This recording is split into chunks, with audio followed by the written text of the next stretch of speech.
그리고 이때 주의해야 될 게 한 가지 있는데, 오염도가 많이 심하다고 하면 이 원액을 다 넣어주시면 되고. 안녕하세요, 마담 플라이입니다. 오늘은 여러분들과 함께 제가 또 자주 사용하는 유기그릇 한번 알아보도록 하겠습니다. 여러분들, 이 유기그릇이 왜 좋냐면 구리가 78%, 주석이 22% 함유되어서 살균 효과가 굉장히 뛰어나요. 그리고 차가운 음식은 차갑게, 뜨거운 음식은 아주 뜨겁게 그렇게 사용하실 수가 있는데요. 그런 장점만 있는 게 아니라 이 유기그릇의 가장 큰 단점은 세척을 제대로 하지 않으면 많이 시커멓다고 할까요? 지금 표면에 새가 낀 것처럼 조금 시커매지고, 그리고 평상시에도 물 얼룩 같은 게 많이 생기거든요. 이걸 닦아낼 때는 초록수세미 같은 걸로 한쪽 방향으로 계속 이렇게 닦아주셔야 되는데, 그러면 너무 힘들어요, 여러분. 5개 정도까지는 괜찮은데 이렇게 많은 그릇을 세척하기는 굉장히 힘들거든요. 그래서 오늘은 어떻게 하면 유기그릇들 평상시에 그리고 한 달에 한 번 정도 잘 세척할 수 있는지, 유기그릇을 처음 사용하려고 하는데 저는 2인 가족이에요. 그러면 구성이 어떤 게 가장 필요한지, 또는 4인 가족일 때 어떤 게 가장 필요한지, 그리고 유기그릇이 가장 빛나게 플레이팅하는 방법, 유기그릇을 좀 가격이 있는 편이잖아요. 이것들을 어떻게 하면 조금이라도 싸게 살 수 있는지 등등 여러분들과 함께 한번 알아보도록 하겠습니다. 유기그릇을 처음에 사용할 때 조금 망설여지는 이유가, 내가 이 유기그릇을 잘 관리할 수 있을까, 그리고 세척을 잘 할 수 있을까 등등인데요. 제가 이 유기그릇 지금 몇 년째 잘 사용하고 있는데 한 달에 한 번이나 2달에 한 번 정도 이거 세척할 때 굉장히 너무 힘들었어요. 그래서 엄마한테 한번 여쭤봤더니 니 아직까지 그거 몰랐나? 토마토 주스 부으면 된다, 이렇게 엄마가 말씀을 하시더라고요. 그래서 저는 그때부터는 이 토마토 주스를 이용해서 세척을 합니다. 토마토 주스는 어떤 거든 상관없어요. 그냥 인터넷 검색하셔서 가장 싼 토마토 주스 사용하시면 되는데, 이 유기그릇을 세척할 때 주의해야 될 게 있는데요. 나는 유기그릇 오염도가 심하다 하시는 분들은 그냥 요 원액을 넣어주시면 되고, 나는 평상시에 관리를 좀 잘해서 그렇게 오염도가 심하지 않다고 하시는 분들은 물이랑 1:1로 희석해서 사용하면 됩니다. 저는 근데 오늘 원액을 사용하도록 하겠습니다. 한번 부어볼게요. 지금 여기에 수저 같은 게 다 들어있어요.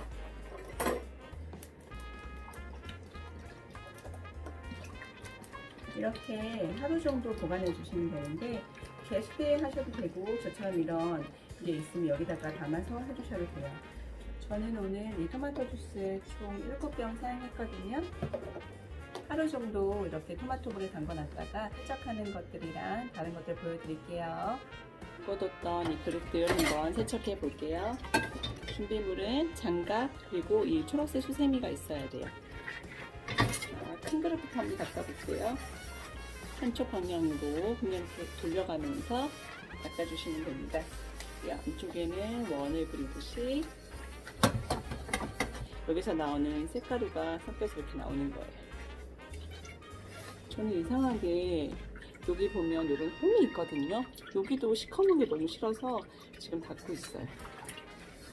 전체적으로 색깔이 조금 밝아진 느낌이에요. 보이시죠? 세척을 했고 남은 숟가락들 한번 해볼게요. 색은 좀 밝아졌는데 군데군데 얼룩 같은 게 있어요.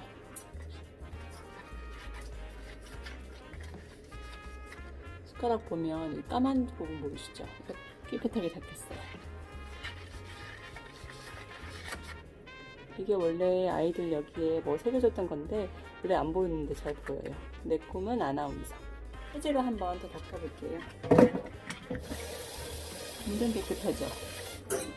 저는 평상시에 설거지를 하고 난 뒤에 이렇게 꽂아서 물기를 어느 정도 제거하고 난 뒤에 싱크대에 또 그릇 넣는 공간이 있거든요. 거기다가 보관을 해요. 그리고 평상시에도 설거지 하실 때 초록수세미로 설거지를 해주시면 평상시에 깨끗하게 유지할 수가 있어요. 짜잔! 여러분, 너무 예쁘지 않나요? 물기는 행주로 잘 닦아뒀습니다. 이제는 2인 가족, 4인 가족에 어떤 게 가장 필요할지 한번 알아볼게요. 2인 가족 먼저 한번 이야기해 볼게요. 2인 구성이 좋은 건 그릇, 밥그릇, 참기 세트, 소스 종지, 접시, 그리고 생선 접시 정도 있으면 좋을 것 같고요. 그리고 만약에 4인 가족이라고 한다면 이 구성에다가 밥그릇 2개 더 추가하고 국그릇 정도 2개 더 추가하고 반찬 그릇 뭐 2개나 4개 정도 이렇게 더 추가하시면 어떨까 싶습니다. 4인 가족 같은 경우에는 이 정도 구성도 괜찮은데 2가지 더 추가하고 싶다고 하시면 좀 작은 물잔이긴 한데 이게 생각보다 쓰임새가 좋더라고요. 물 같은 거 따라도 되고 뭐 술 종류 막걸리 같은 거 따라도 되고 소스 같은 거 부족할 때 소스 넉넉하게 담으셔도 돼요. 4인 가족들은 라면 같은 거나 뭐 냉면 같은 거 많이 드시잖아요. 이런 냉면기 4개 정도 있으면 어떨까 이렇게 생각을 해봤습니다. 여러분들께 말씀드리고 싶었던 것 중에 하나가 어떻게 하면 이 유기그릇을 좀 싸게 살 수 있나인데요. 저도 처음에는 이렇게 뭐 세트로 다 샀어요. 정가를 주고 다 샀는데 우연히 인터넷 서핑을 하다 봤더니 리퍼브 제품이라는 게 있더라고요. 보통 유기그릇 같은 경우에는 이 각인이 없는 경우가 많아요. 이게 없다거나 뭐 이런 데 스크래치가 좀 있는 건데 사용할 때는 아무 문제가 없으니까 그런 제품들 싸게 나올 때 사시는 거 추천합니다. 리퍼브 제품 유기그릇을 어떻게 하면 예쁘게 세팅할 수 있을까 한번 알아보도록 할게요. 제가 오늘 4인 가족 기준으로 세팅 한번 해볼게요. 유기그릇에도 워머가 나오거든요. 근데 가격이 굉장히 비싸서 굳이 그걸 사용할 필요는 없고 저는 평상시에 이 워머를 사용합니다. 이건 황동으로 된 워머예요. 가격도 저렴하고 쓰임도 괜찮습니다.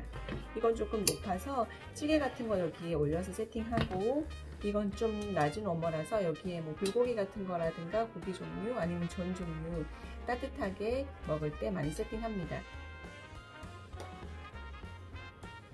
수저 받침으로 놔주면 예뻐요. 예쁘죠? 짜잔, 완성이 되었습니다. 어떤가요 여러분? 지금까지 마담 플라잉과 함께 유기그릇들에 대해서 한번 알아봤습니다. 요즘 유기그릇 같은 한식 그릇들이 설 자리를 좀 많이 잃어간다고 합니다. 제가 사용하는 이 유기그릇 말고도 약간 모던한 그런 유기그릇들도 많거든요. 파스타 뭐 이런 것도 잘 어울리더라고요. 여러분들도 한번 사용해 보시면 어떨까요? 감사합니다 여러분.